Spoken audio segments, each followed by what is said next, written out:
Ah d'accord, ok.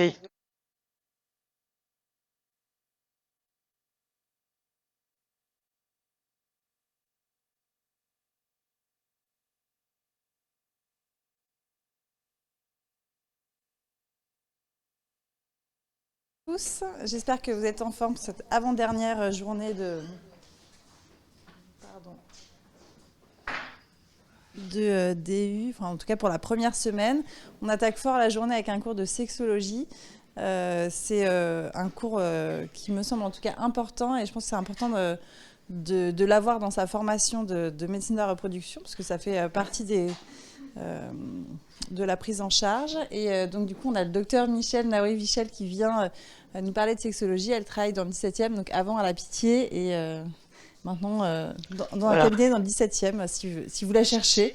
Et merci encore d'être venu ce matin. Merci beaucoup. Alors, merci d'introduire ce cours où on va parler un peu des interactions entre la sexualité et les troubles de la fertilité. Ça fait déjà plusieurs années que dans ce DU, enfin, on aborde ce sujet. Vous allez voir la complexité des interactions entre les deux. Bien sûr, on va rappeler des choses que vous connaissez tous, dont vous avez déjà été témoin lors de vos consultations, lors de vos prises en charge. Donc c'est un rappel de plusieurs étapes de la prise en charge et des interactions et de l'impact sur la sexualité que va avoir la prise en charge en infertilité. C'est certain que ces difficultés, ces troubles, ce que moi j'ai pu entendre en consultation, ce qu'on a pu me rapporter, forcément influé sur mon désir de me former en sexologie. Ça fait partie je pense, des vraies raisons pour comment apporter une réponse, comment répondre aux patientes, comment les orienter, comment les aider et comment préserver les femmes, les hommes, les couples que nous prenons en charge dans ce cadre-là au mieux et en laissant le moins de séquelles parce que parfois il y a le bébé, parfois pas, mais en tout cas comment essayer de préserver l'intimité, le couple euh, tout au long de cette prise en charge et dans la suite qui peut durer très longtemps, c'est la vie du couple avec les impacts négatifs qu'on peut parfois rencontrer. Alors, on verra, donc je vous ai dit en plusieurs temps, c'est un peu le déroulé, l'impact du désir d'enfant, de l'infertilité, du bilan d'infertilité, et puis en deux temps, d'une part l'impact de l'infertilité, des troubles secondaires à l'infertilité, et d'autre part on verra les troubles sexuels qui peuvent être à l'origine de l'infertilité, qu'on rencontre et qui nous laissent parfois très démunis pour savoir quelle prise en charge on va pouvoir accorder à ces femmes et ces hommes. Alors bien sûr, tout le monde sait bien que sexualité et procréation sont intimement liées. Mmh, une des raisons de la sexualité, c'est la procréation, sauf quand évidemment ça marche pas. Et bien que sexualité et procréation soient intimement liées, c'est un sujet qui est souvent peu abordé, voire pas du tout par les cliniciens tout au long du parcours. Et puis on le sait bien, après avoir pendant des années maîtrisé la conception, dès qu'on essaye, dès qu'on arrête la contraception, dès qu'on essaye de s'y mettre, comme on dit tous les jours, et c'est quand tout de suite, voilà, tout de suite, immédiatement. Et puis on voit bien ce sentiment d'urgence qui nous est retranscrit tous les jours dès que le premier mois passe et qu'il n'y a pas de grossesse. Ce sentiment comme ça de d'angoisse très fort qui arrive et dès le début en fait la sexualité va devenir quelque chose qui va être orienté vers le désir de procréation et non plus seulement pour le côté intimité, plaisir tel qu'on a pu le connaître dans les débuts du couple ou avant le premier enfant. Enfin, bon, tout dépend du motif de consultation, si c'est pour la première grossesse ou les suivantes. Mais on voit bien que bah, tout le monde se dit dès le départ, ça y est, je veux un bébé, on l'a annoncé à tout le monde, hein. On fait pas encore de fête pour annoncer qu'on va être enceinte, mais on le fait pour donner le sexe maintenant, mais en tout cas, on le fait pas encore pour dire qu'on va faire un bébé, mais en tout cas, on se dit que bah voilà, tout m'a réussi dans la vie, j'ai fait mes études, mon job, j'ai un conjoint, on a acheté l'appartement, on fait le tour du monde, et ça y est, on se met à faire le bébé. Et là, tout d'un coup, patatrac, on se sentait très libre de tout planifier, et c'est pas toujours très évident. Alors, je vous l'ai dit, hein, on n'a pas beaucoup, c'est un sujet, la sexualité, qui est peu pris en compte dans les consultations, mais qui est peu pris en compte aussi dans la littérature. On n'a pas beaucoup d'études sur les effets de l'infertilité, en tout cas sur la fonction sexuelle. Il y en a beaucoup sur tous les sujets et toutes les heures de formation que vous avez dans ce DU et dans votre vie de praticien en témoigne. Mais en tout cas, on a toujours des études sur peu de cas, très peu de cas, alors que quand même l'infertilité touche pas mal de patientes et de couples. Et puis, alors selon les pays, on a des résultats très différents et c'est toujours très curieux puisque la fertilité est croissante, le nombre de couples pris en charge dans le monde continue d'exister et on le sait bien que cette fonction sexuelle, elle va être très sensible à cette crise de l'infertilité et au niveau du couple, on peut dire que c'est vraiment une période de crise. Alors, je vous l'ai dit, les dysfonctions sexuelles, elles peuvent préexister à l'infertilité. On verra, parce que parfois elles vont se révéler très très brutalement, hein, elles sont rarement révélées par les couples d'emblée. Elles peuvent s'aggraver, ces dysfonctions, au cours de la prise en charge, et puis elles peuvent être secondaires à l'infertilité. Mais on voit bien qu'on a une prévalence importante, bien supérieure à celle de la population générale, et c'est là-dessus où on doit prêter une attention certaine. Alors en ce qui concerne les troubles sexuels qui sont secondaires à l'infertilité, je vous l'ai dit, dès le début, dès qu'on essaye de concevoir, alors aujourd'hui, bien sûr, on va plus se permettre d'attendre, hein, on est très très pressé. On a des applications qui permettent de connaître les dates d'ovulation. Tout le monde s'y met, toutes les femmes s'y mettent dès le début, même celles qui sont pas très douées. En tout cas, elles ont toutes calculé. Elles s'inspirent de l'intelligence artificielle pour décider du moment qu'on leur a indiqué comme étant le moment euh, idéal pour concevoir. Et on voit bien que tout de suite, on va avoir une sexualité qui est cadrée sur les jours prévus par l'application, par ce qu'on sait, par les données qu'on peut avoir sur l'ovulation présumée. Même celles qui ont des cycles réguliers, elles commencent déjà à calculer, à avoir des rapports, tac, dans la semaine, entre tel jour et tel jour. Elles connaissent rien au cycle, elles connaissent pas leur anatomie, mais l'application a dit, donc on va appliquer.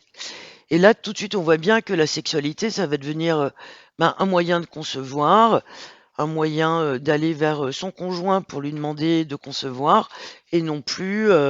Et là, déjà, on commence à perdre toute volonté d'intimité, tout désir de se rapprocher comme on pouvait l'avoir auparavant. Et les rapports deviennent de plus en plus programmés. Plus les mois passent, bien sûr, plus on va voir cette sexualité qui est cadrée par le désir de grossesse. Et là, bien sûr, pour les femmes, surtout qui sont très impactées dès le début, bah, la plupart des rapports vont avoir lieu dans le désir d'être enceinte et non pas dans un désir d'être proche, dans le désir d'intimité avec le conjoint, avec des rapports sexuels où il y a de moins en moins de préliminaires, parce que le but, c'est l'obtention de la grossesse, le but, c'est l'obtention du sperme, hein, bien sûr. Et là, dès le début, quand même, on voit bien que tout se bouleverse. Pour les hommes, c'est parfois même très surprenant d'avoir des femmes qui n'étaient pas toujours euh, démonstratives ou qui allaient vers eux, les voir tout d'un coup foncer sur eux, en tout cas à des dates très précises du cycle. Donc il y a quand même parfois un petit peu de surprise, voire d'inhibition. Et dès le début, on peut avoir des troubles même de l'érection chez les hommes, puisque forcément, ils sentent bien que le désir, c'est pas un désir érotique, c'est pas un désir d'intimité, mais un désir d'avoir seulement le produit issu de l'éjaculation et non pas le plaisir partagé et en commun. Alors bien sûr, dans les consultations où on reçoit les patientes, bon, inutile d'expliquer que c'est des consultations qui sont relativement longues, hein, on le voit tous, on a besoin d'avoir beaucoup d'informations sur la fertilité, sur le bilan sur la femme, les antécédents féminins, masculins, l'exposition toxique, enfin toutes les données que vous connaissez, les bilans antérieurs, toute l'histoire. Bien sûr, on reçoit la femme, on reçoit le couple, la première consultation ou pas, ou plus tard. Mais dès le début, on voit bien que nos consultations, elles sont une énorme intrusion dans l'intimité du couple, hein, puisque on va poser des tas de questions. Et paradoxalement, ben, on aborde rarement et jamais, voire la sexualité. Euh, alors pour plein de raisons, hein. D'une part, ben, le temps que ça va prendre, le temps qu'on imagine que ça va prendre, par gêne médicale, parce qu'on n'est pas formé, parce que on trouve que c'est pas très important finalement, puisque ils viennent nous demander une grossesse et pourquoi parler de sexualité alors que on vient juste nous demander un enfant. Les patients aussi hein, sont un peu gênés, ils vont pas nous mettre sur le tapis leurs difficultés d'emblée ou les difficultés qu'ils sentent bien survenir. Alors, éventuellement, si on pose des questions, c'est sur la fréquence des rapports sexuels. Combien de rapports sexuels vous avez? Est-ce que l'érection marche bien? La fréquence, ben, tout le monde la connaît, hein, c'est dans tous les magazines. Les patients savent la réponse qu'il faut donner, hein, c'est 2 par semaine, et ils savent comme ça que ils auront ils ont donné la bonne réponse, et que surtout, quelle que soit la fréquence de leur rapport sexuel, on va pas leur limiter l'accès à une prise en charge. Parfois, il y a des couples hein, qui avouent bien qu'ils ont un rapport par mois et pas toujours au moment de la période d'ovulation, mais en tout cas, ils savent la réponse qu'ils vont devoir nous donner et on l'a hein, immédiatement, c'est 2 par semaine, comme, euh, comme on lit dans tous les magazines et comme la sexualité des magazines est décrite, c'est-à-dire que c'est comme ça que ça doit marcher dans un couple. Alors, évidemment, on va pas demander comment ça se passe, si c'est bien, s'il y a des difficultés, etc. On va pas approfondir le sujet puisque ils ont donné la bonne réponse. On a coché la case et hop, on passe à la suite. Alors, évidemment, d'emblée, je peux vous dire qu'il paraît évident il faudra y penser peut-être dans le futur, ouvrir, questionner sur la sexualité. Alors, pour pas mal de raisons hein, qui paraissent évidentes d'emblée, ça permet d'appréhender les chances de grossesse spontanée. Si on a peu de rapports, si on connaît pas son ovulation, alors je l'ai dit que beaucoup faisaient appel aux, aux applications, mais il y en a qui savent pas du tout d'ailleurs comment ça marche, hein. Ils savent pas quelle est la période pour concevoir. Donc si déjà on a des rapports en dehors de la période fertile, bah ça limite déjà les choses. Ça permet de dépister des dysfonctions dans le couple, voir quelque chose qui viendrait d'apparaître, hein. Je vous ai dit, dès le début, on peut avoir des troubles de l'érection, souvent d'origine psychogène, hein, devant l'insistance de la femme à des moments très très précis du couple. On voit quand même des choses qui apparaissent. Et puis, parler, discuter avec les couples, ça permet de voir aussi les difficultés qu'il peut y avoir dans le couple, hein, des difficultés relationnelles, voire des gros troubles où parfois l'un, et vous le savez bien, l'un ou l'autre n'est pas d'accord avec la grossesse, peut y avoir des vraies difficultés. Et il y a des hommes qui sont traînés en consultation par leur femme, mais qui en fait veulent pas d'enfants, vont traîner, et donc on veulent pas d'enfants, ont peu de rapports, ou en tout cas mettent pas, mettent pas de maximum de chance du côté du couple.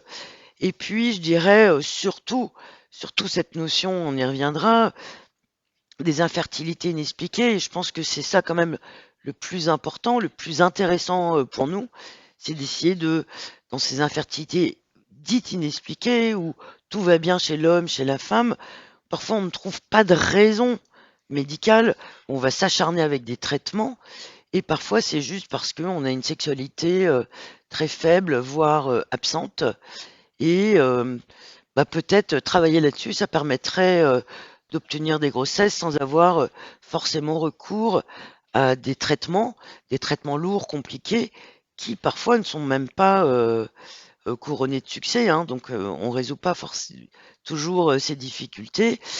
Et là, derrière ça, alors il y a des raisons psychologiques, psychogènes, l'excès de sport, les troubles alimentaires, enfin on a plein de raisons hein, là-dedans qu'on va mettre dans ce paquet-là, mais les troubles de la sexualité, parfois, il faut quand même savoir y penser devant ces infertilités inexpliquées. Et on voit bien qu'à d'autres moments, ou parce qu'ils abandonnent, ou, dans les périodes entre les traitements, on voit bien des grossesses qui surviennent parce qu'il y a une reprise de la sexualité pour X raisons, résolution de conflits ou pas, et qui permettent d'obtenir la grossesse qui est attendue. En tout cas, ça, à mon avis, c'est quand même une des raisons pour lesquelles, essentielles, dans le cadre de l'infertilité, on doit pouvoir aborder le sujet et y penser. Alors, bien sûr, il faut l'aborder à la première consultation, mais le parcours est long et on n'hésitera pas à y revenir sur le sujet, parce que d'abord, la sexualité, elle évolue. Il y a beaucoup de choses qui évoluent, hein, même les relations de couple évoluent au cours de la prise en charge, mais la sexualité aussi, et peut-être des choses qui n'auront pas été dites aux premières consultations, elles peuvent être racontées, dévoilées au cours des suivantes, et faudra pas hésiter à revenir sur le sujet.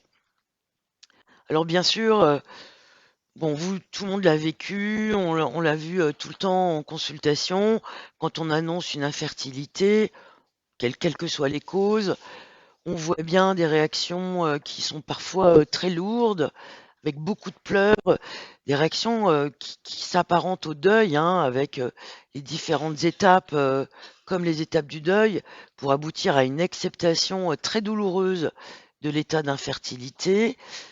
Les femmes sont en général les plus affectées, hein, c'est elles qu'on voit pleurer en consultation, qui pleurent parfois même beaucoup, beaucoup, et à chaque consultation, affectées par cet événement qui leur paraît incroyable. Pourquoi ça leur arrive? Qu'est-ce qu'elles ont bien pu faire pour ne pas être comme les autres et pourquoi avoir ces difficultés? Les hommes sont en général des réactions plus contrôlées. En tout cas, ils masquent les choses, ils pleurent rarement en consultation et ils essayent de pas augmenter la douleur de leur compagne en montrant leur désarroi, leur douleur, ce qui est parfois est mal vécu par les compagnes qui ont l'impression d'être toutes seules à porter, entre guillemets, porter le problème, s'occuper du dossier. Bon voilà, les hommes sont parfois quand même plus mesurés et ça on l'a tous remarqué. Et c'est quand on peut les voir seuls en consultation ou dans les interactions qu'on peut avoir avec eux qu'ils peuvent se laisser aller un peu plus à dire leur douleur là-dedans. Alors c'est évidemment une période très difficile où on a l'impression que on perd le contrôle de sa vie alors que tout a été bien jusqu'à maintenant. C'est très difficile à accepter hein, dans une société qui valorise la maternité, l'accomplissement de soi à différents niveaux, mais aussi dans la réalisation du couple et du fait d'avoir des enfants. C'est une importante atteinte narcissique. Il faut quand même bien voir que c'est pas tout à fait banal comme événement. Et quand je vous ai dit que c'était des réactions comme le deuil, c'est des événements très marquants dans la vie des couples. Et à partir du moment où on a annoncé l'infertilité, tout le reste paraît peu important et ils vont se concentrer sur le sujet et uniquement là-dessus.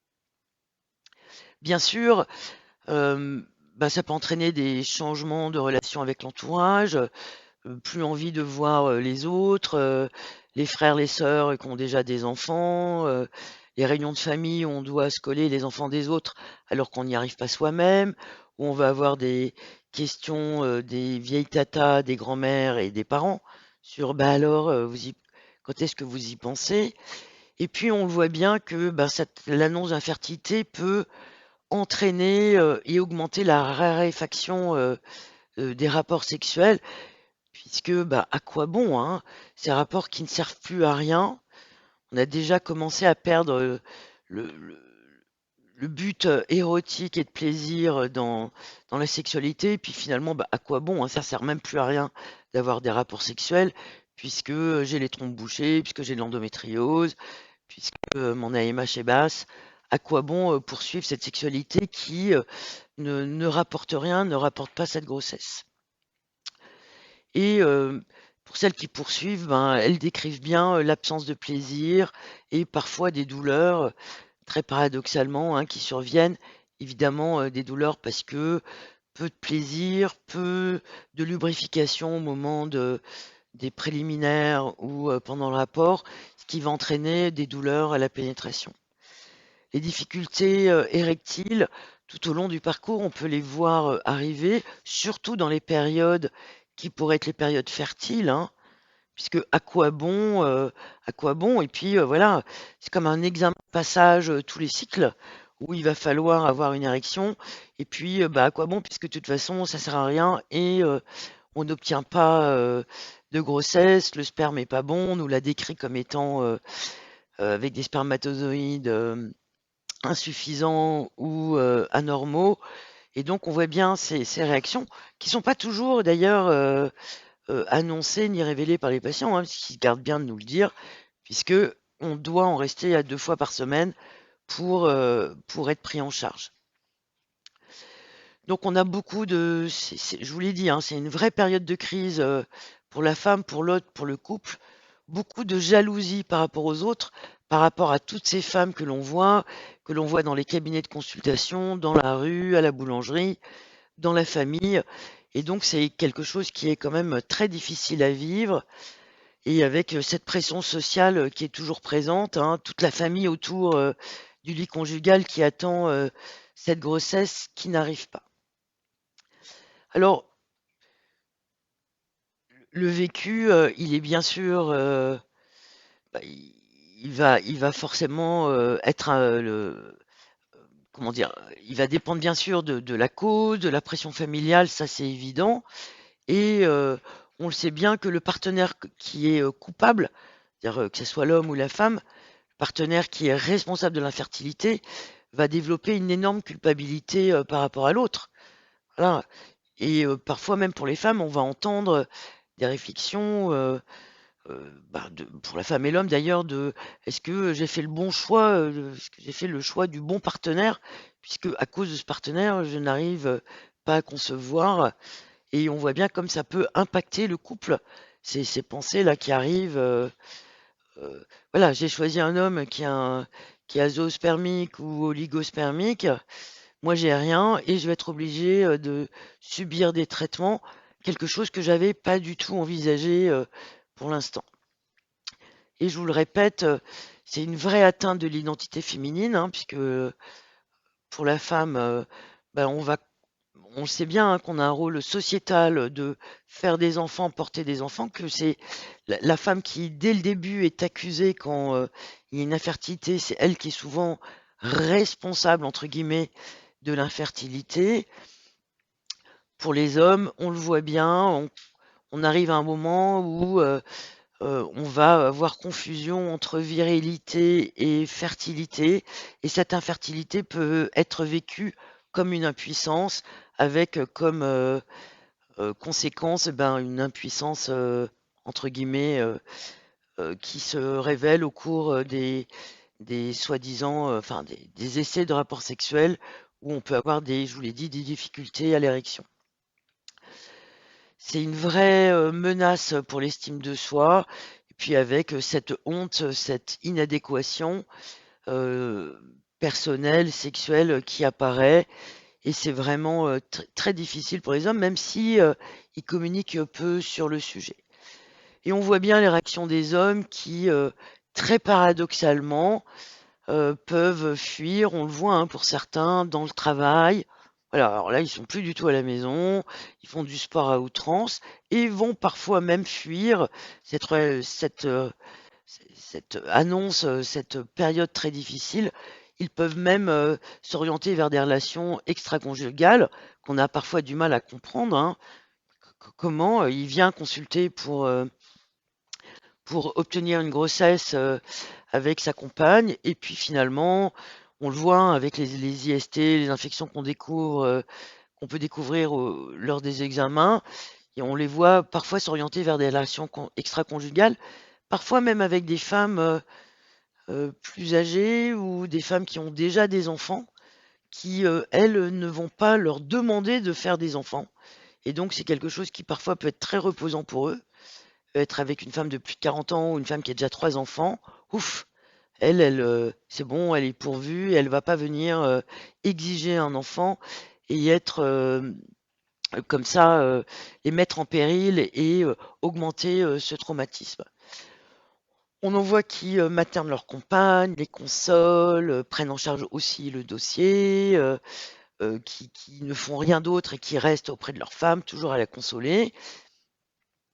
Et on voit hein, tous ces différents tableaux, hein, vous les avez rencontrés.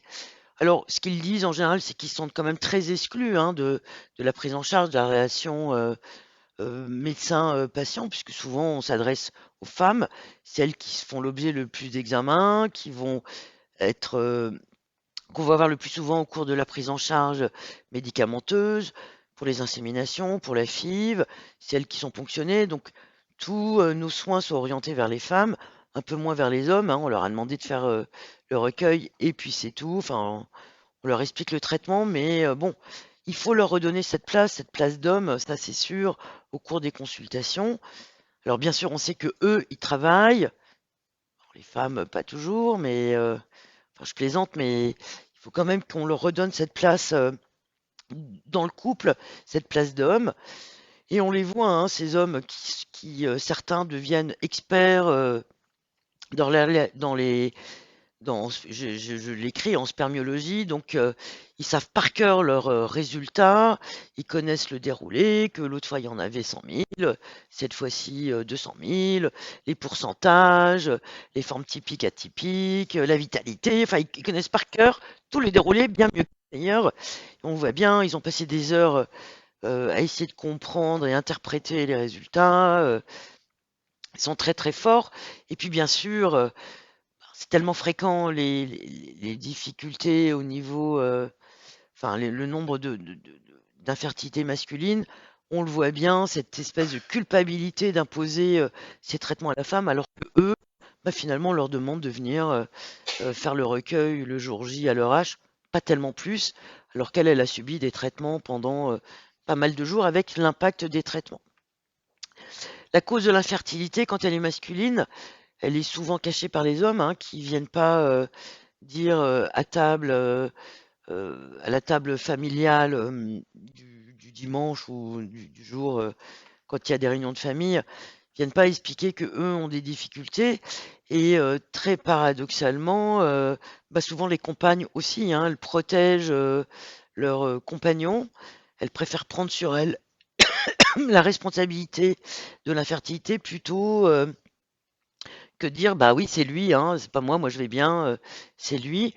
Et de la même façon qu'elles ont essayé dès le début de la prise en charge de protéger leur conjoint et de retarder le plus possible l'examen du spermogramme. Donc elles ont les ordonnances, on les a données, on a répété, on a recommencé, mais c'est perdu, il n'a pas le temps, il est très occupé. On voit bien ces réactions quand même dans le couple où on espère bien qu'on n'aura pas besoin de lui infliger ça. Et en tout cas, on va essayer tout le temps de le protéger. L'homme, ben oui, il souffre en silence, hein, je vous l'ai dit, il pleure rarement devant nous.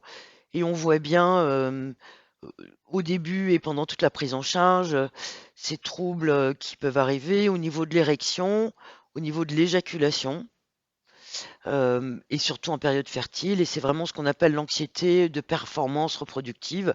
Donc plus on leur demande, moins ils y arrivent. Bon, on a des moyens de pallier à ça, hein. Ça arrive souvent qu'on fasse pour éviter cette anxiété de performance, qu'on fasse congeler un peu de sperme. On le voit bien pour les hommes qui sont très anxieux et qui n'arrivent pas le jour J. Le jour J à leur âge, c'est parfois dramatique quand on a ça le jour de la FIV. Euh, je vous reporte là le, le type d'anomalie qu'on observe, hein, qu'on a déjà vu. Donc l'éjaculation qui peut être soit prématurée, donc avant toute pénétration, ce qui empêche la conception, ou pas du tout. Et puis surtout une diminution de la fréquence des rapports sexuels, parce que pas de désir, moins d'envie, se coupe mon sperme pour la procréation, mais non pas pour partager de l'intimité, c'est vraiment très difficile.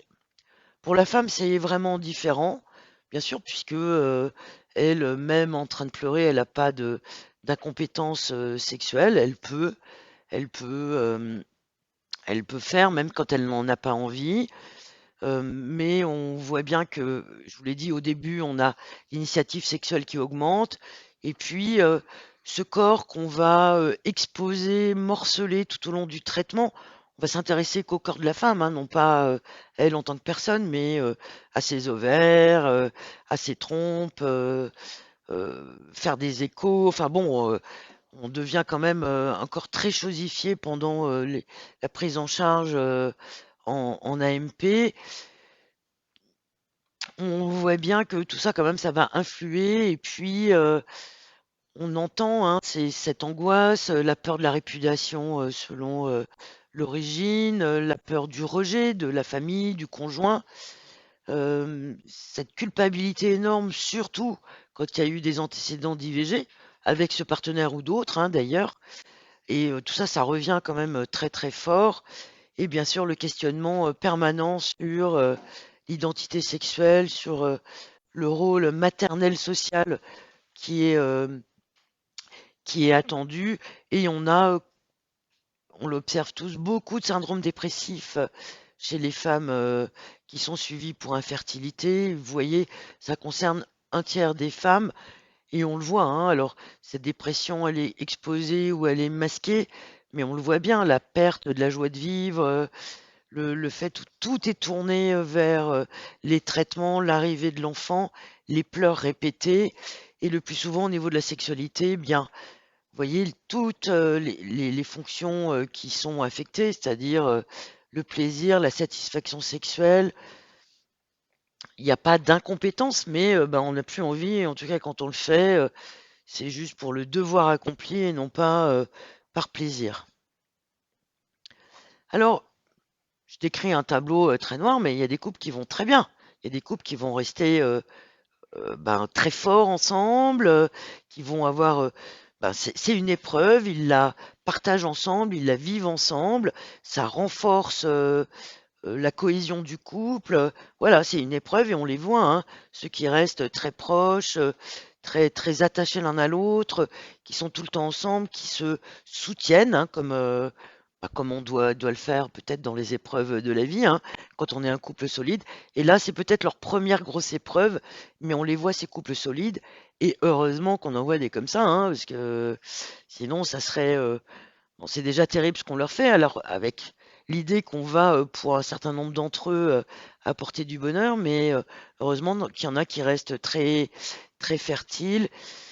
Mais on a parfois, pour d'autres, des reproches qui peuvent être, des phrases qui sont dites qui peuvent être vraiment dévastatrices et entraîner des difficultés relationnelles, voire bien sûr des, euh, des séparations.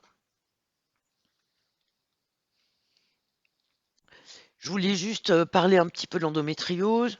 Bon, on va pas développer, hein, vous avez des cours là-dessus, vous connaissez tout sur l'endométriose, mais on voit quand même l'impact de cette pathologie, bien sûr sur la fertilité, mais surtout sur la vie sexuelle des patientes qui en sont atteintes.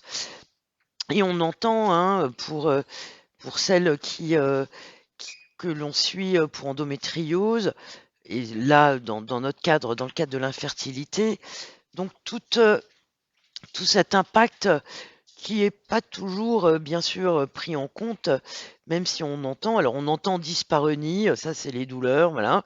Une des raisons pour lesquelles on va, bien sûr, mener les investigations ou les prendre en charge, mais on a un impact qui est quand même très fort avec, bien sûr, baisse de désir sexuel, baisse de l'envie, de le faire de manière générale, qui peut, et parfois l'absence ou l'impossibilité d'avoir des rapports sexuels et cet impact qui est très fort, sur le couple, hein, que ça peut avoir, ben, parce que quand il y a pas de rapport sexuel, évidemment, et que ça dure pendant des années, même quand on est, très amoureux, cela, peut parfois avoir, quand même des un impact non négligeable sur l'autre, et puis de la frustration, bien sûr, et parfois, enfin atteindre des des difficultés, voire des séparations. Donc on a, alors cause, conséquence, beaucoup de dépression, de syndrome anxieux, d'altération de la qualité de vie, ça on le sait, et c'est une des raisons pour lesquelles on le prend en charge, dans le cadre de l'infertilité, dans le cadre de l'endométriose tout court, pour essayer d'améliorer les choses.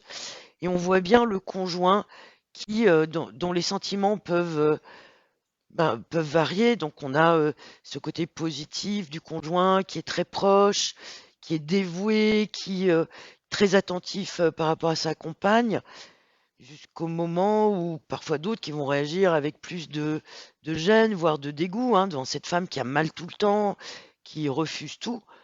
Bon, qui pourrait avoir envie, mais qui en tout cas va pas le faire parce que oui, il nous aime beaucoup, mais finalement, bah, elle a tellement mal que voilà. Alors, l'impact sexuel, il est évident, hein, il faut l'entendre, le considérer, puisque ben c'est pas très juste, hein. On l'aime beaucoup, elle nous plaît énormément, mais finalement, tout ça, peur de faire mal, s'arrêter en plein milieu parce que bah, elle a trop mal, des abstinences qui sont parfois prolongées, peu de rapports sexuels. Alors, on les prend en charge en AMP, hein. C'est déjà les conséquences déjà de l'infertilité, mais c'est quand même des choses qui sont à prendre en compte. Et il faut entendre et écouter aussi le conjoint qui souffre beaucoup aussi. Alors, on a vu l'annonce de l'infertilité, les examens diagnostiques. Eh bien, on le sait, hein, ils peuvent retentir sur la fonction sexuelle, puisque à force, dire c'est pas toujours très bien vécu, hein, d'aller au labo pour faire des recueils de sperme. Beaucoup d'hommes, hein, le vivent très mal, même si dans les laboratoires, il y a beaucoup de travail sur le, la manière d'accueillir les patients, les aider pour le recueil, mais c'est quand même souvent vécu comme dévalorisant. Et puis le problème des échecs de recueil, hein, qui peuvent entraîner un cercle vicieux, échec de recueil, peur d'échouer, et ça recommence. Et puis la dévalorisation que ça représente, hein, d'être juste considéré pour le sperme qu'on va donner et non plus comme une personne. Donc c'est quand même très compliqué. On l'oublie souvent et on a l'impression que c'est banal, on essaye de banaliser les choses et ça ne l'est pas du tout, hein. C'est là qu'il y a toujours confusion entre on oublie la sexualité là-dedans, qui devrait être un truc sympa et qui finit par être dire se masturber au labo, c'est pas très drôle, même si les hommes le font de manière extrêmement courante dans leur intimité, le faire au labo, bah bof. On en arrive à la PMA. Bon, je vais vite, hein, parce qu'on a beaucoup de choses à dire et on a à peine abordé la moitié. Donc, bien sûr, on peut, dès qu'on commence à les prendre en charge, ben, on peut parfois observer la cessation totale de toute activité sexuelle dans le couple. Je vous l'ai dit, à quoi bon? Alors, d'un côté, ben, certains se sentent délivrés de l'obligation des rapports sexuels qu'ils ont eu pendant tous ces mois, toutes ces années, tous ces mois d'essais d'abord, de bilan où ils ont essayé de maintenir le rythme. Et puis, ouf, tout d'un coup, ça y est, on les prend en charge. Alors, bah, il y en a que ça délivre d'un poids, puis d'autres et qui vont arriver à bien faire le distinguo entre leur vie intime et le, le- la procréation, et puis d'autres qui vont cesser toute relation sexuelle, puisque de toute façon, ça ne sert à rien et ça n'est pas productif. Je vous l'ai dit, c'est quelque chose sur lequel on doit travailler, puisque malgré tout, même dans les prises en charge en PMA, il y a des couples qu'on prend en charge en infertilité, mais qui ne sont pas infertiles, et on verra pourquoi. Euh, c'est clair que les traitements, c'est dur, on n'a pas besoin de le répéter, hein, on l'a tous vu, on voit l'impact que ça a sur la plupart des couples. Mais ce qui est certain, c'est que bon, les traitements, on les fait pas tous les mois, on les répartit dans l'année pour X raisons, hein, les vacances, la programmation des couples, programmation des tentatives dans le centre, etc. Mais ce qui est certain, c'est que pour nombre d'entre eux, pour nombre de ceux qui arrêtent les traitements, on le sait bien que la plupart du temps, c'est lié à l'altération de la vie amoureuse, hein, les conflits qui peuvent apparaître, l'impact des traitements sur la sexualité, et qu'il leur faut parfois du temps. Et certains, on les voit réapparaître 1 an, 2 ans, 3 ans après, disant ça y est, on est prêt à s'y remettre. Et c'est certain que c'est qu'une fois qu'on a remis en route le couple, l'intimité, la sexualité, on peut recommencer. L'impact des traitements sur le corps physique, on le connaît. C'est parfois pas toujours facile, hein, d'accepter les modifications, la prise de poids, les bleus sur le ventre, le, tout le temps qui est organisé autour des traitements, la rupture sociale, hein, que ça peut représenter. Et on a bien sûr pour beaucoup des femmes cette diminution du désir et des rapports sexuels, d'autant que pendant le traitement, la plupart des couples vont s'imposer une abstinence qui n'est pas toujours demandée, mais ils- on leur a dit qu'avant les spermogrammes, il fallait respecter une abstinence. Et alors là, parfois pendant les traitements, l'abstinence peut être totale pour être sûr de pas faire d'erreur, de pas risquer qu'il y ait quelque chose de grave si on a eu des rapports quelques heures avant une ponction ou en cours de traitement. Évidemment, la période d'attente, la période après les transferts, après les inséminations, c'est une période difficile où encore là, on perd le contrôle, où on est en suspens, on n'ose rien faire, hein, parce que ça pourrait même avoir un impact négatif sur une éventuelle nidation. Bon, même si évidemment non, mais voilà, on entend tout ça, et surtout on entend si on pose des questions, alors on peut encourager, autoriser, permettre que l'intimité puisse perdurer pendant toute la prise en charge.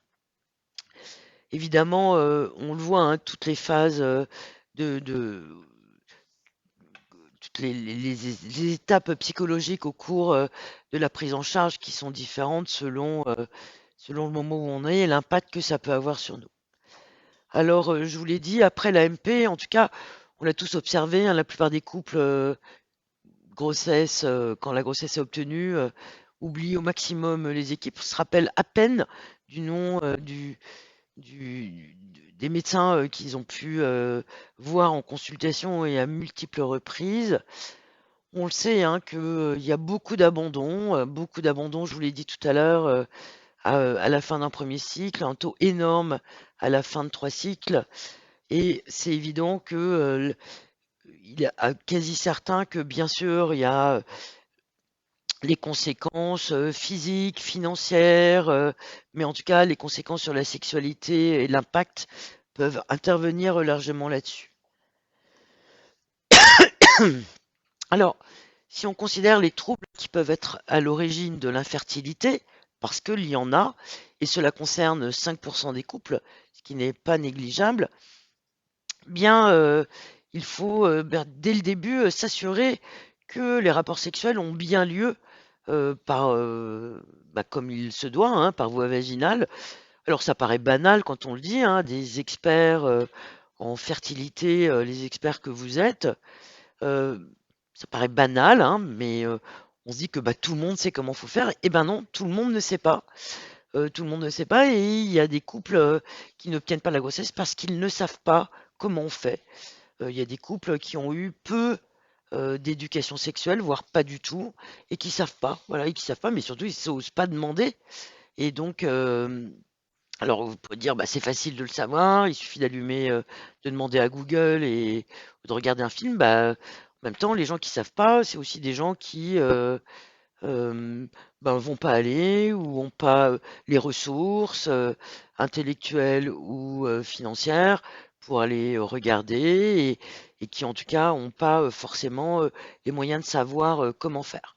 Alors souvent ils savent pas comment on fait, mais ils osent pas en parler et c'est certain que dans la demande d'enfant qui est mise comme ça sur le tapis en consultation, ça peut être pour différents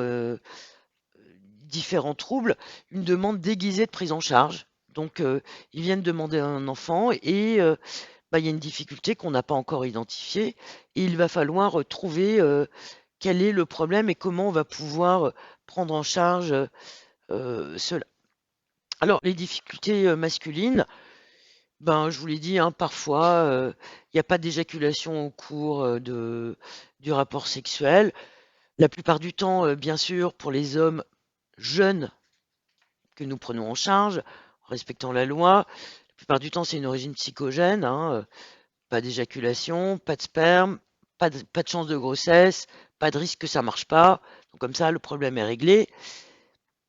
Les causes organiques, bah, j'en ai mis quelques-unes, celles qu'on connaît, les plus évidentes, mais ceux-là, quand même, déjà, par l'interrogatoire, on les a repérées, hein, les blessés médulaires, c'est quand même facile de faire le diagnostic. Bon, ceux-là, ils ont droit à une prise en charge spécifique. On n'en parle pas là parce que c'est pas le sujet. L'éjaculation rétrograde alors, ou l'éjaculation très faible, euh, bon, on pourra obtenir. Voilà, ça, c'est des prises en charge médicales, c'est évident, et on les prendra en charge comme il se doit en recherchant les spermatozoïdes dans l'urine. Bon, mais ça, c'est des choses faciles. C'est pas celles qui nous intéressent, puisque ça, on va le dépister par les examens. Ce qui est plus intéressant, donc, c'est le côté psychogène de l'anéjaculation ou les troubles de l'érection. Bien sûr, là aussi, il s'agit d'hommes jeunes, hein, c'est pas des hommes qui vont avoir besoin d'une prise en charge spécifique en sexologie à cause de troubles de l'érection pour l'homme vieillissant. Mauvais terrain vasculaire. Bon, ça, rien qu'à l'interrogatoire, on l'a dépisté. Et la cause, elle est bien sûr la plupart du temps psychogène, mais ça représente quand même 10% des causes d'infertilité. Donc ça, on peut traiter, aider, soutenir, régler les choses, améliorer l'érection. Il faut y penser. Les causes médicales, voilà, on n'en parle pas puisque c'est tout à fait autre chose. Plus compliqué, mais qui sont prises en charge en sexologie par les médecins sexologues ou les psychologues sexologues. C'est bien sûr, là c'est des gros dossiers, hein, les, les hommes phobiques qui refusent les rapports sexuels, qui ont peu de désir, qui ont un déficit en testostérone, l'éjaculation prématurée. Tout ça, c'est des choses qu'on va prendre en charge. Encore faut-il le savoir, encore faut-il aborder le sujet par l'interrogatoire, par la discussion, pour pouvoir les adresser aux personnes qui pourront les prendre en charge. Ça paraît bien sûr un peu bizarre de voir des couples qui viennent demander un enfant et qui n'ont pas de rapport sexuel. Mais il y en a, bien sûr, il y en a beaucoup. Il y a des couples qui s'aiment beaucoup, qui ont de bonnes relations, beaucoup d'attachement l'un à l'autre et qui n'ont pas de rapport sexuel. Alors, on le sait, on dit que 1% de la population serait asexuelle. C'est des couples qui ont une excellente entente, peut-être encore mieux que d'autres qui ont des rapports sexuels plus fréquents. Il y a des couples avec des mariages non consommés, comme on dit, où la femme est vaginique et l'homme en miroir, hein, parce qu'on appelle ça les symptômes miroirs, à une éjaculation précoce. Donc c'est des prématurés, c'est des couples qui se constituent comme ça, chacun avec une dysfonction sexuelle. Ils sont choisis, ils s'aiment, ils partagent bah, toute la vie de couple et ils sont très bien comme ça, avec des rapports sexuels sans pénétration. Ils peuvent avoir beaucoup d'intimité et du plaisir l'un et l'autre, mais sans pénétration. Bon, on revient pas sur l'absence de connaissances sur la sexualité ou bien sûr l'absence de rapports sexuels liés aux conflits conjugaux. On doit pouvoir les prendre en charge et c'est les premières tâches qu'on peut faire, enfin, on peut adresser aux sexologues. L'éducation sexuelle adéquate, tout le monde est capable, tout le monde, tous, enfin tous les praticiens sont capables d'expliquer l'anatomie et comment ça se fait avec des mots simples, hein. On n'a pas besoin d'être très très fort, mais on peut donner comme ça un peu d'informations. C'est le premier niveau de partage de connaissances, de partage d'informations.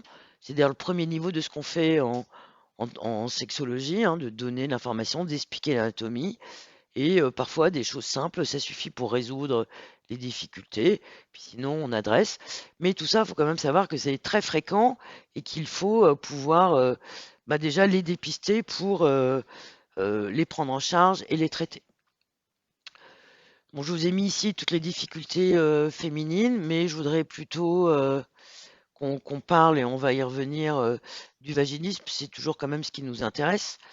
Alors, il y a quelques années, on se posait beaucoup de questions. Est-ce qu'on prend en charge des couples qui ont des difficultés sexuelles à l'origine de l'infertilité? Est-ce que c'est très éthique? Est-ce qu'on doit proposer des aides médicales alors qu'il n'y a pas de sexualité dans le couple? Alors, c'est vraiment un truc qui bouleversait quand même les centres d'AMP, les staffs, ou est-ce que c'est logique de prendre en charge une femme qui est vaginique?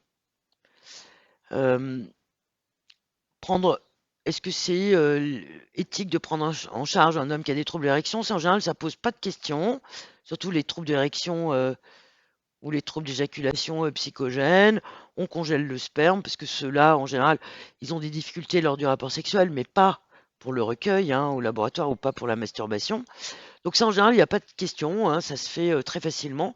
Pour les femmes, c'est un peu plus compliqué, et surtout pour les femmes vaginiques. Bon, je vous donnerai mon avis après, hein, mais alors le vaginisme, vous le savez, hein, c'est une phobie qui, c'est le terme qu'on emploie, c'est pas tout à fait une phobie, mais au sens psychiatrique du terme. En tout cas, c'est une contracture de la musculature périnéale qui est involontaire et qui empêche bien sûr toute pénétration. Alors il y a différents degrés dans le vaginisme, il y a différents modèles, il y a des femmes qu'on peut pas du tout approcher, même pour l'examen gynéco, puis d'autres qui vont avoir des rapports impossibles, mais qu'on va pouvoir examiner comme si de rien n'était. Bon, on a différents tableaux, bien sûr, mais ce qui nous intéresse, c'est l'impossibilité de la pénétration et l'impossibilité d'avoir des rapports sexuels. Alors, la première motivation des femmes vaginiques pour une prise en charge, en général, c'est le désir d'enfant. C'est la première chose pour laquelle elles vont consulter. Parfois, on en voit qui sont en couple depuis plus de 10 ans, 15 ans, et qui ne viennent consulter que parce que, enfin, elles veulent un enfant, bah, comme les autres, bien sûr, et elles veulent pas forcément améliorer leur vie sexuelle, qui leur convient parfois tout à fait. Elles veulent surtout bah, un enfant, voilà. Et on le sait, les sexothérapies, en tout cas, ça marche bien, hein, ça marche bien pour le vaginisme. On prend pas tout bien en charge, parce que c'est pas très simple, hein. Il y a beaucoup de sujets psycho, machin, compliqués. Mais en tout cas, le vaginisme, ça marche bien. C'est long, c'est long. C'est long comme prise en charge. Il faut des patientes qui adhèrent au traitement, qui suivent toutes les démarches, etc. Et bien sûr, on a envie de dire que en premier lieu, il faut privilégier la prise en charge du vaginisme en sexo parce que ça accroît les chances de grossesse spontanée, que ça améliore la vie sexuelle bah, pourquoi pas, que ça évite des traitements longs, difficiles, coûteux, évidemment, et que c'est la chose à privilégier. Alors ça c'est sûr, celles qui veulent quand même, parce que parfois on a quand même l'âge, hein, je vous ai dit, elles ont parfois beaucoup d'années de vie de couple avant de venir consulter. Donc parfois, il peut y avoir un peu urgence. Euh, c'est là où on se pose quand même beaucoup de questions. Alors, une chose qu'on peut leur proposer d'emblée, pour celles qui sont très pressées, et elles connaissent les techniques parce qu'elles l'ont lu sur les sites, sur les blogs. On peut leur proposer des auto-inséminations, hein, comme on le fait dans d'autres situations et comme on l'a fait dans le passé pour le VIH. Donc, le monsieur recueille son sperme et elle, avec des petites seringues, ou les petites cuillères, elles font des auto-inséminations à la maison, hein, elles appellent ça le bébé cuillère. Donc ça, en général, elles sont tellement motivées qu'elles peuvent le faire et qu'elles le font. Bon, on peut leur proposer, mais de toute façon, elles ont trouvé la réponse. Et bien sûr, la plupart des couples, quand ils peuvent, hein, ils vont accepter la prise en charge en sexologie avant la prise en charge en AMP, sauf que c'est long. C'est long, ça peut être de 6 mois à 1 an, une prise en charge en sexologie. Et vous le savez bien, pour déjà toute femme lambda, 15 jours ou un mois qui passe occasionne des pleurs. Donc pour les femmes vaginiques, c'est pas tellement différent. Évidemment, on peut proposer une aide médicale si on a des facteurs d'infertilité associés, si on a des troubles du sperme ou d'autres anomalies. Bien sûr, elles n'ont pas les trompes bouchées parce qu'elles ont rarement attrapé des IST, évidemment, mais c'est parfois une urgence et on peut être amené à proposer des AMP. Alors bien sûr, tout ça, ça se fait à l'issue de- d'un travail commun, hein, entre les gynécos qui prennent en charge l'AMP, les psychologues, les sexologues. Bon, ça demande une collaboration.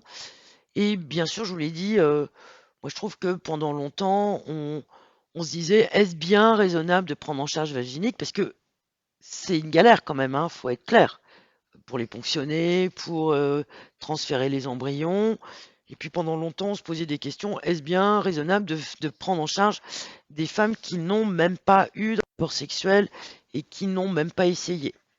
Je ne sais pas si ça vous est déjà arrivé d'avoir ce type de discussion.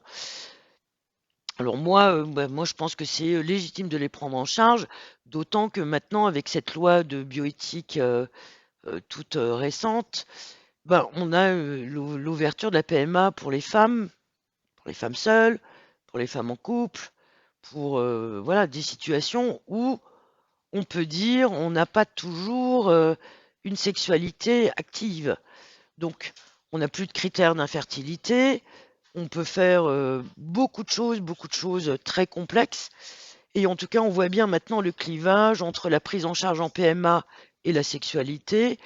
Donc, en tout cas, moi, mon avis, oui, on peut proposer des prises en charge et sans se poser des tas de questions incroyables qu'on ne se pose pas pour les autres, hein. On prend en charge des femmes seules qui parfois ont zéro sexualité et parfois depuis longtemps. Donc, moi, pour moi, en tout cas, j'ai résolu la question qui a quand même soulevé des débats pendant longtemps. La préservation de fertilité, bien sûr, qui s'adresse à des femmes jeunes, en tout cas qui ont pas forcément, qui sont pas toujours en couple, qui viennent parfois nous consulter un peu en last minute, hein, à 35-36 ans, et qui veulent conserver leurs ovocytes. Ben, quel impact sur la sexualité? Euh, Ça, on peut pas le dire, hein, on verra dans quelques années. Ce qui est certain et ce qu'on avait comme notion, c'est que euh, souvent, le fait d'avoir préservé la fertilité, moi je l'ai vu pour beaucoup de femmes, tout d'un coup, ça les libère de l'obligation de chercher le père de leurs enfants dans tous les hommes qu'elles rencontrent. Et très souvent, une fois qu'elles sont congées les ovocytes, préservé leur fertilité entre guillemets, voilà, oups, elles se libèrent un peu et elles rencontrent des hommes et parfois Elles vont pas utiliser leurs ovocytes puisque elles vont chercher un homme d'abord, qui peut devenir le père ensuite, mais il n'y a plus la même pression. En tout cas, dans quelques années, peut-être qu'on en dira un peu plus, en tout cas sur nos femmes françaises, puisque il n'y a pas d'études, il y a peu de choses. Moi, j'ai eu des mémoires en sexo, mais évidemment, c'était à l'étranger, enfin en Espagne, etc., puisque on n'avait pas ces activités. Et dans le cadre médical, évidemment, c'est autre chose. Donc, on ne peut pas analyser la préservation de fertilité quand c'est pour l'endométriose ou le cancer, ce qui n'est pas tout à fait équivalent. Alors, pour terminer, c'est clair, je vous l'ai dit dès d'emblée, la sexualité, elle est rarement évoquée en PMA parce qu'on n'est pas à l'aise, parce qu'on n'ose pas en parler. C'est clair que quand on interroge les médecins de la reproduction, comme ça a été fait dans cette étude, eh bien, voilà, ils disent bien qu'on s'intéresse juste au rapport fécondant, à la possibilité d'avoir des rapports au moment où on estimerait que c'est bien, que les freins, ben, c'est le manque de temps. On essaye de respecter cette intimité alors que qu'on a peur d'augmenter la souffrance des patients, alors que dans ce cadre-là, en tout cas, les patients, ils attendent qu'on aborde le sujet et qu'ils vont rarement d'emblée nous confier leurs difficultés, mais qu'ils attendent qu'on ouvre la question sur le sujet.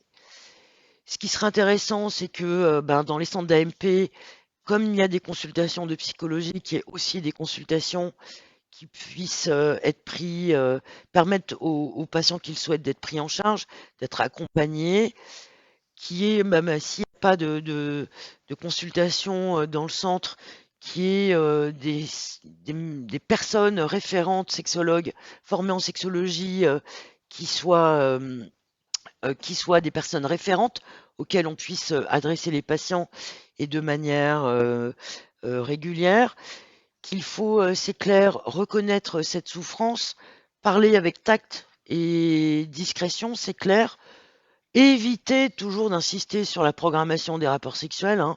De toute façon, ça rapporte rien. Puis ils attendent pas qu'on leur propose pour le faire, ils le font systématiquement. Il faut penser quand même au couple, à sa sexualité, essayer de maintenir l'entente du couple et sa vie intime.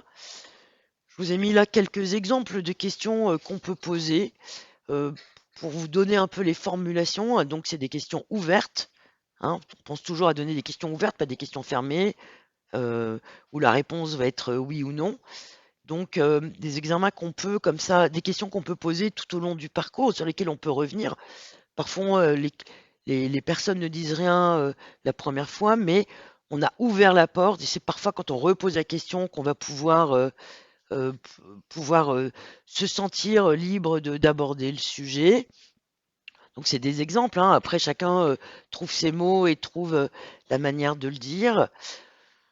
Bon, l'intérêt des consultations, c'est qu'on peut voilà, parler alors avec l'homme, bien sûr, lui redonner cette fonction. Et je vous ai dit qu'elle est essentielle, en tout cas pour la femme, pour l'homme, pour le couple, ce, ce- ce- ce soutien social, ce soutien de la femme tout au long du traitement. On peut prescrire les traitements en conciliation sexo, d'aide à l'érection ou d'aider au retard à l'éjaculation s'il faut. Donc c'est voilà, les médecins en tout cas sont formés à prescrire les traitements, rassurer les femmes, prendre en charge les dysfonctions quand il y en a, essayer en tout cas toujours d'entretenir les choses, et puis essayer ce qui arrive hein, quand les accompagner. Alors ça se fait en psycho, en sexo aussi, continuer, mais tout praticien peut le faire, hein, d'essayer d'aborder les peurs, les sujets, la sexualité, de comment dire, de conseiller, de rechercher aussi d'autres alternatives hein, à la grossesse quand il n'y en a pas, parce qu'on doit continuer à vivre, continuer à aimer, éviter les examens inutiles. Bah, quand il y a des baisses de désir passagères, bah, c'est un peu normal, c'est évident, parce que c'est impactant tout ça. Euh, Évidemment, quand il y a une grossesse, bah, ça permet de se retrouver autour de l'enfant. Je voulais juste insister, je vous l'ai dit d'emblée, sur les grossesses, sur l'infertilité inexpliquée, qui peut être en lien avec une sexualité faible, voire inexistante. On le voit bien hein, quand le nombre de grossesses spontanées qui arrivent dans les mois et années qui suivent les prises en charge, après les FIV, après les ICSI. Euh, c'est un peu curieux. Hein, on a pris des couples en charge en ICSI qui a des grossesses spontanées qui arrivent comme ça. Alors voilà, il y a eu un enfant à la maison, on est délivré de l'obligation des rapports sexuels programmés à heure fixe, programmation qui n'est pas toujours la bonne d'ailleurs, évidemment. Et puis bah voilà, bah, si finalement on retrouve une sexualité plus ludique et bah, on a quand même beaucoup de grossesses, on l'a tous observé, hein, les grossesses qui arrivent après, très réparatrices aussi pour les couples, pour les femmes qui enfin ont réussi à concevoir sans les médecins. Bah, après chèque de traitement, on sait bah, que bah, beaucoup de couples sont séparés. Bon, ça, comme ils le seraient peut-être sans avoir fait des AMP, hein, puisqu'on a beaucoup de séparations.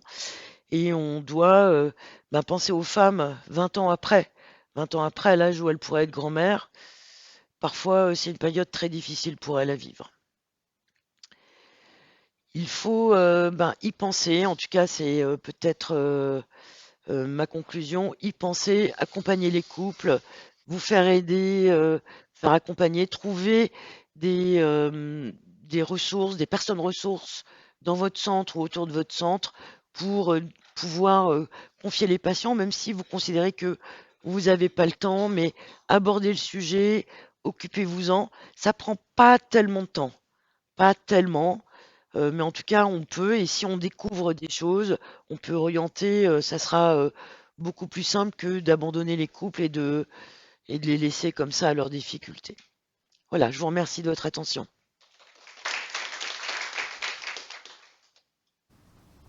J'ai un peu dépassé.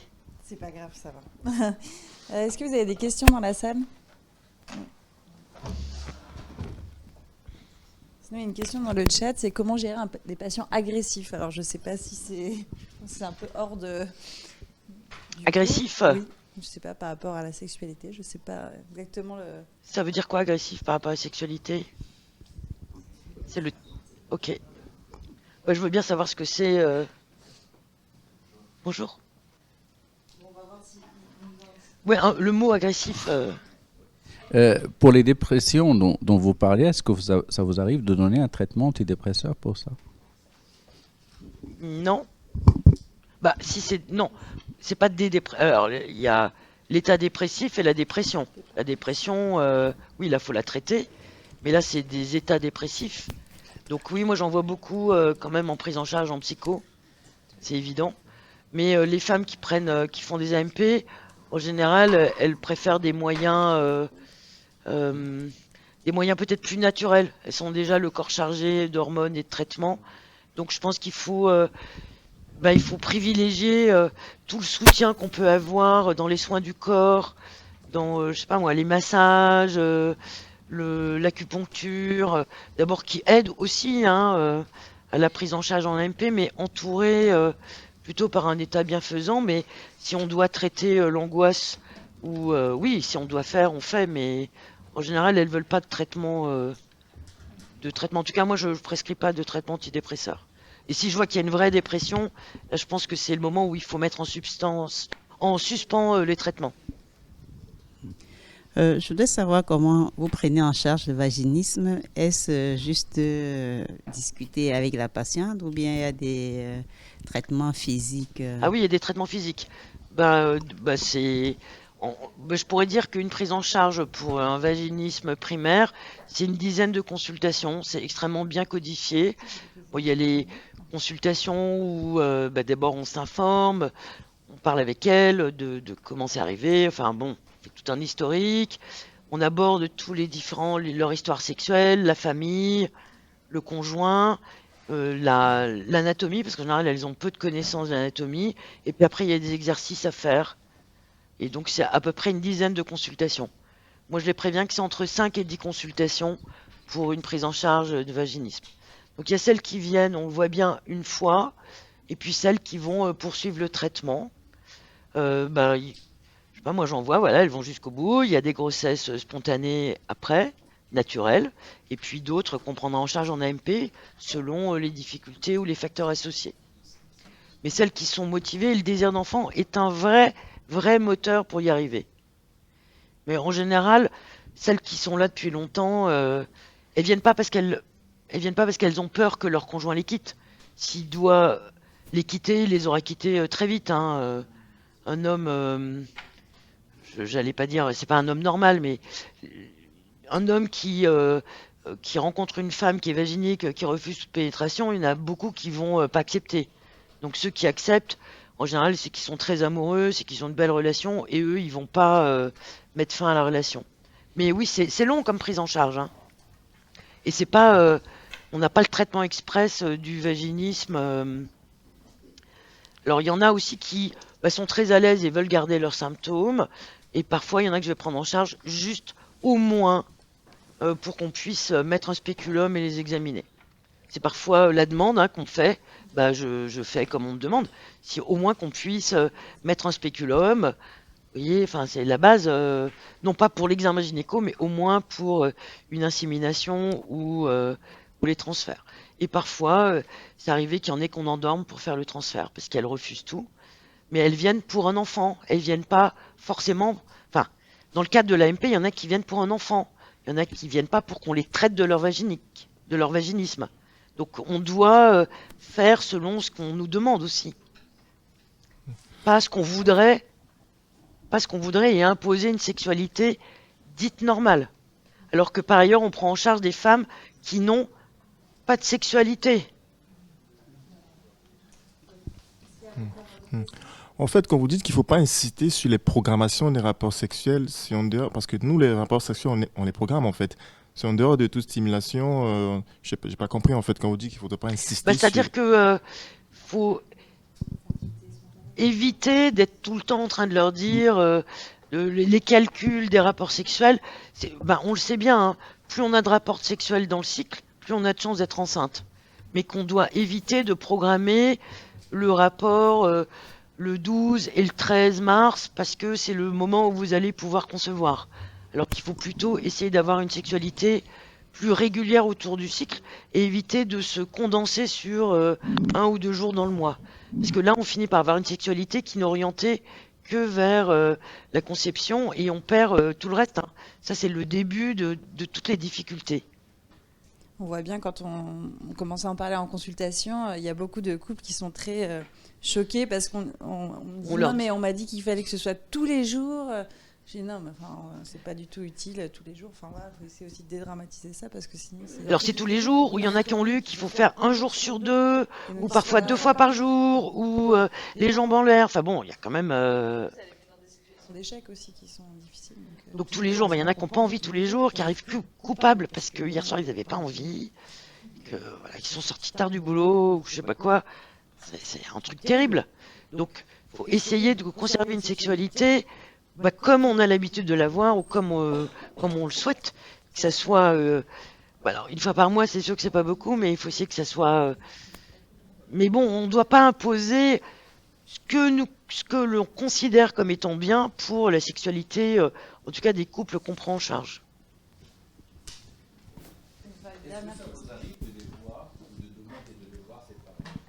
Est-ce que ça arrive de voir les 2 membres du couple séparément, c'est ça? Ah bah oui, j'adore. J'adore parce que en gros, quand on est les 2 ensemble, on dit pas la même chose que quand on est tout seul. Ça c'est évident. Les femmes, elles vont se confier ou confier des difficultés dans le couple ou des difficultés relationnelles. On ne peut pas confier ça ou confier les difficultés d'érection ou d'éjaculation de leur conjoint. Elles ne peuvent pas le faire si le conjoint est là. C'est évident parce que, comme toujours, on le protège et on aurait du mal à le dire. Donc, je leur demande pas de venir séparément. La plupart du temps, les couples viennent au moins 1 fois ensemble, mais quand ils me disent il n'a pas pu venir ou que je vois l'homme pour une raison X ou Y et qu'il me dit elle n'a pas pu venir, je trouve ça génial. Parce qu'au moins on va pouvoir parler et discuter avec eux. On On va arrêter là parce qu'on on est déjà un petit peu en retard. Ouais. Merci beaucoup Merci. pour ce super cours.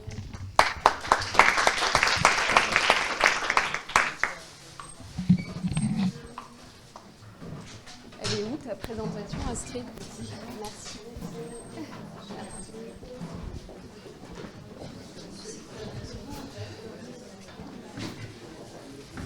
Tu la trouves pas? Oui, voilà.